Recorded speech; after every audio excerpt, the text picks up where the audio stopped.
안녕하세요. 백두산 금융연구소의 백두산입니다. 2월 2일 화요일 아침 9시 10분입니다. 어젯밤 미국은 이제 큰 폭으로 반등이 나왔습니다. 보시면은 나스닥이 2.5%, S&P가 1.6% 정도 이렇게 반등이 나왔네요. 반도체 지수는 4% 가까이 올랐고요. 이런 모습이 나왔습니다.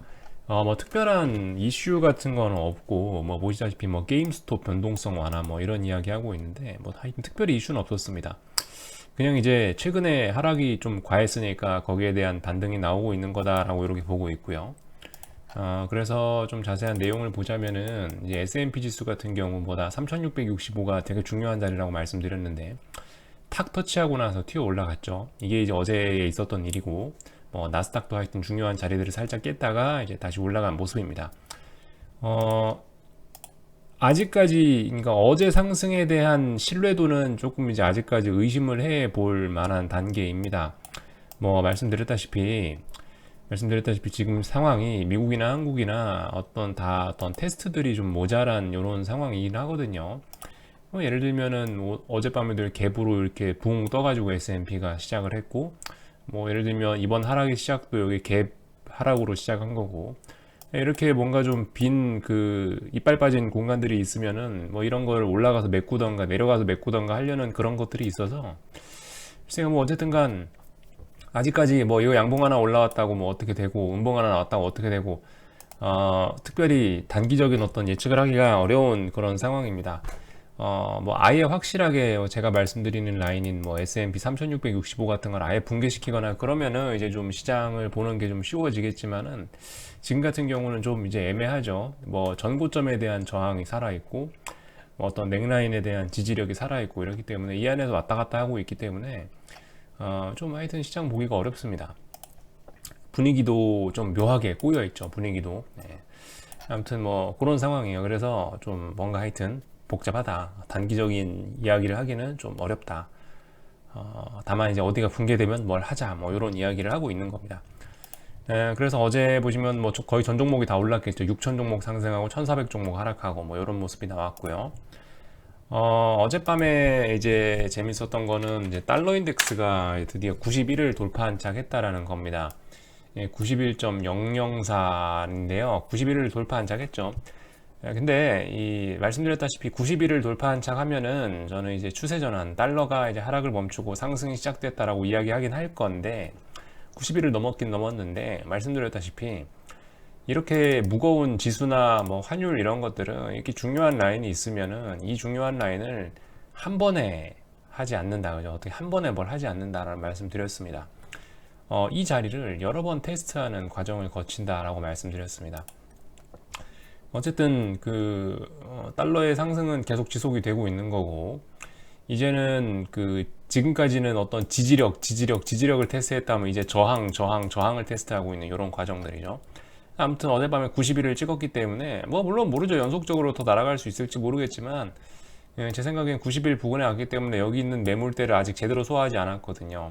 이런 부분을 좀 소화하는 과정을 거치지 않을까라는 생각을 하고 있고 아무튼 시장 방향은 좀 묘하게 흘러가고 있습니다. 뭐 주식시장은 강하게 반등하는데 달러도 강하게 오르고 있고 뭐 이런 재밌는 모습들이 나타나고 있어요.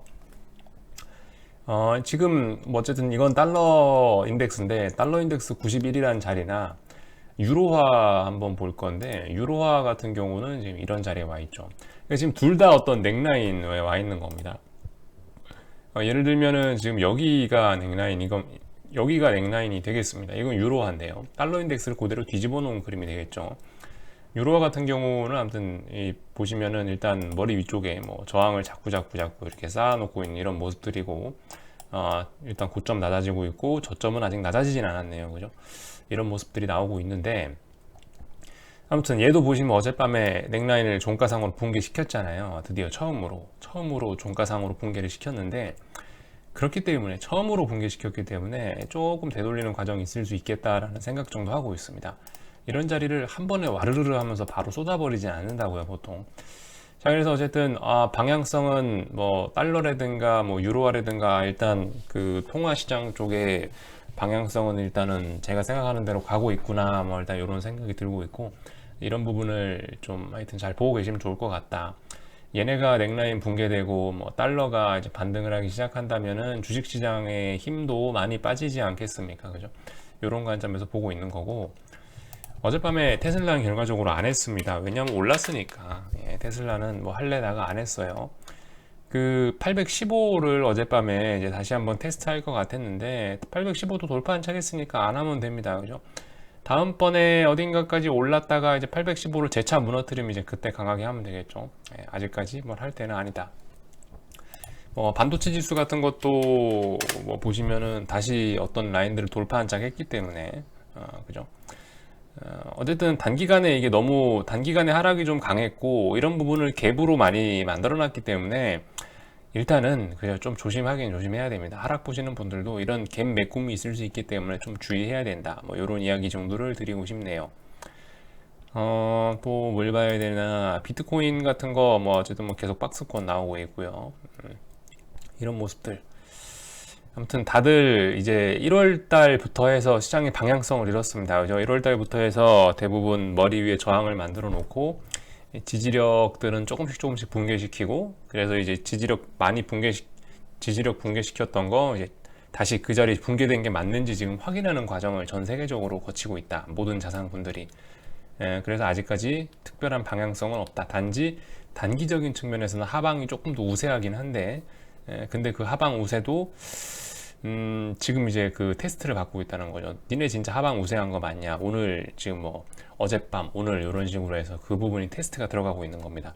진짜 하락이 더 세냐라는 부분을 테스트하고 있는 이런 과정 중에 와 있다라는 이야기를 드리면 될 것 같고, 그 뭐 금리도 한번 오래간만에 저기 10년물 채권 금리 같은 것도 한번 좀 체크 정도만 하자면은, 그 10년물 금리가 결과적으로 여기 0.985를 돌파한 착 하면서부터, 이게 10년물 큰 그림이고요. 3월 달에 금리 한번 폭락했다가 이제 다시 튀었다가 박스권 기다가 이평선 쫙 모으고 이평선이 정배열로 돼서 지금 다시 올라가는 그런 과정 중에 와 있는데, 여기 보시면은 여기 라인을 넘어가서부터 985, 뭐 983 대충 여기 라인을 이제 돌파한 착 하면서부터 시세가 시작된 거죠. 그죠? 이런 식으로 보실 수가 있겠습니다. 결과적으로 985인가 983인가 하여튼 여기 어디서 요 저항을 돌파한 척 하면서 삼각 수렴형이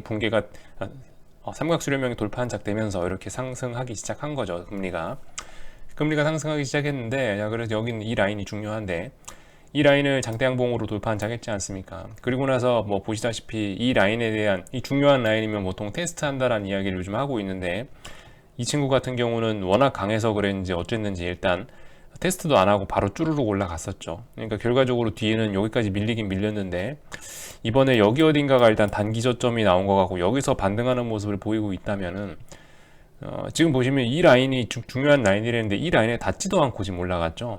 생각보다 아무튼 금리는 좀 강하게 뛸 수도 있겠다, 뭐 이런 생각 정도는 들고 있습니다.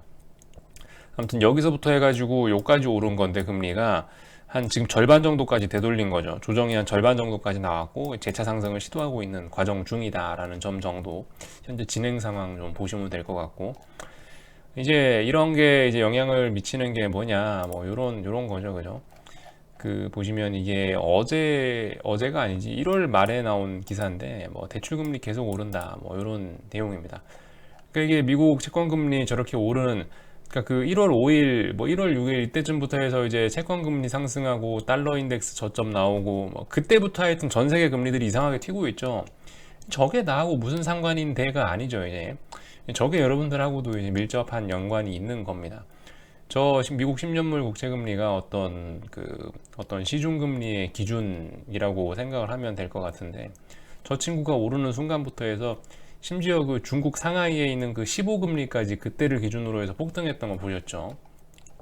아무튼 그렇다. 그래서 이게 이런 미국 10년물 금리가 뭐 보시다시피 이런 식으로 한국에도 영향을 많이 미치고 있다라는 거, 뭐 최근에 좀 많이 오르고 있다. 뭐 특히 뭐 신용대출 금리 이런 게 많이 오른다. 뭐 이런 것들. 저런 게 그래서 하여튼 10년물 금리를 잘 보는 게, 그래서 저 금리가 올라가면은 이렇게 우리가 실제적으로 부담해야 되는 어떤 금리도 올라간다. 그런 것 때문에 이제 불건전한 대출이 자빠지면서 위기가 시작될 수 있다. 이런 이야기를 드리고 싶은 겁니다. 이 정도 이야기를 드렸고, 어떤 분이 그 달러가 뭐 몇이 돼야 무슨 일이 생길 것 같냐 뭐 이런 식으로 질문을 주시는데, 솔직히 달러 인덱스를 기준으로는 잘 모르겠고요. 중요한 거는 금리인 것 같은데, 채권 금리가 제 생각에는 그죠? 어떤 뭐 예전에 한번 말씀드린 적이 있을 거예요. 그러니까 달러 인덱스도 물론 같이 갈 건데, 글쎄요, 뭐 달러 인덱스가 얼마 정도 올라와야 뭐 무슨 일이 생기겠냐, 솔직히 그런 건 잘 모르겠습니다만은, 예전에 금리를 가지고는 그런 이야기를 했던 적이 있죠.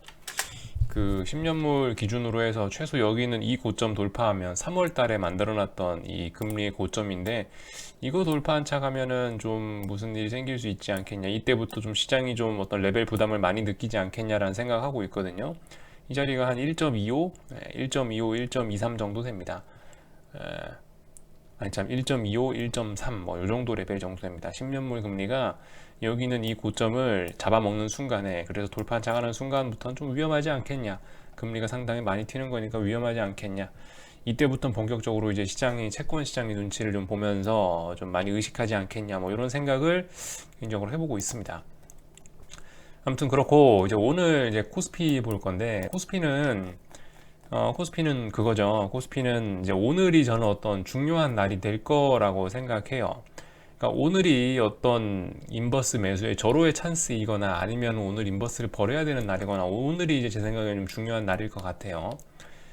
물론 지금까지 제가 이 인버스를 뭐 사라, 뭐 팔아라 이런 거는 그 전부 다 어떤 단기적인 관점에서 뭐안 물리신 분들 기준으로 해서 이야기를 하는 거지, 이미 물려 있는 분들은 지금은 그냥 아무것도 안 하고 그냥 쳐다만 볼 때다라고 이야기를 드리고 있습니다.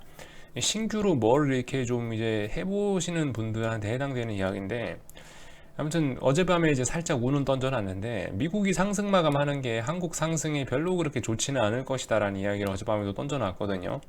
제가 생각하는 그림대로 나올지 어쩔지 모르겠는데, 지금 어쨌든 한국 같은 경우든 한국이든 미국이든 그래요. 전부 다 머리 위에 저항들이 많이 깔려 있단 말이죠. 한국도 뭐 어디가 저항이겠어요? 뭐 아무데나 줄 그으면 지금 다 저항입니다. 머리 위쪽으로 다 저항이고요. 지금 현재 같은 경우는 지금 420이 그 개파락했지 않습니까? 1월 28일 날 이렇게 개파락하고 나서 보시면 420까지 되돌렸다가 420에서부터 이제 더 이상 넘지 못하고 어떤 시세가 진행이 되고 있는 건데, 하락 쪽으로 시세가 진행되고 있는 건데, 저항은 되게 많은데, 오늘 같은 경우 딱 보시면 갭상승을 일단 420 부근까지 했어요. 420 부근까지 했다가 420 딱 터치하고 나서 지금 현재 살살 밀리고 있는데, 이제 오늘 같은 경우가 어떤 인버스 매수의 절호의 찬스가 되거나, 아니면은 이게 이제 오늘 상승 마감 해버리면은 이제 인버스를 좀 비중을 좀 조절해야 될 수 있는 그런 가능성도 있다. 오늘이 좀 중요한 날일 것 같습니다.